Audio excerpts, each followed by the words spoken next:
imagine, as an obstetrics doctor, I'm not a fan of this video for a number of reasons. But to start with, I should say I love the idea of involving partners in let's talk about cervical checks during labour and why they're not just unnecessary interventions. Are they comfortable? No, often they are not. But should they be done respectfully and with consent? Yes, and absolutely, you have a right to decline them, but dismissing them entirely can be risky. Routine vaginal examinations are the most common way we monitor how labour is progressing, and they're currently still part of our national guidelines, like the NICE guidelines, who recommend having these examinations every 4 hours when you're in established labour. They tell us about how dilated your cervix is, how low your baby's head is, and also the position of their head. And this matters because slow progress through labour can sometimes mean that we need to know when it's time to intervene safely, maybe to make a change like breaking the waters or changing the position of the baby's head to allow your labour to safely continue. But here's the nuance. Not all slow labours are abnormal. That's why we have some newer guidance which encourages us to look at the full picture, how that person is feeling, how your baby's doing, not just the centimetres on the examination. This 2022 Cochrane review also looked at different ways that we can monitor labour progress. It's not just vaginal examinations, there's also the potential to do ultrasound scan or rectal examinations, although we don't currently practice these as part of our national guidelines. But what's important is this: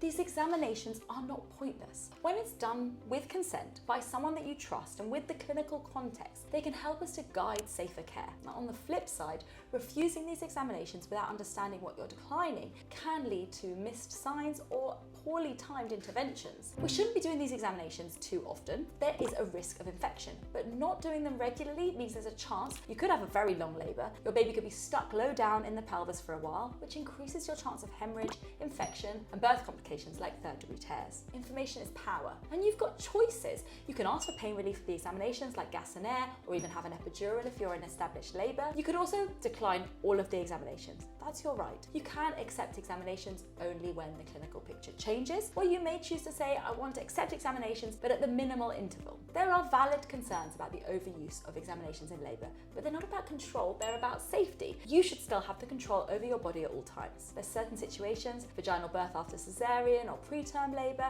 or when a baby's heart rate is suddenly dropping. Knowing what's happening in your cervix is essential for decision making, because if you're fully dilated, you may be able to have an instrumental birth. So that information completely changes the picture of what we can do to help you. It does mean in certain situations, these examinations can literally be life and death. Ultimately, let's not turn everything into us versus them. A good birth is about trust and teamwork with you and your partner at the centre. Ask questions, be empowered and get involved. So let me know what your experience was.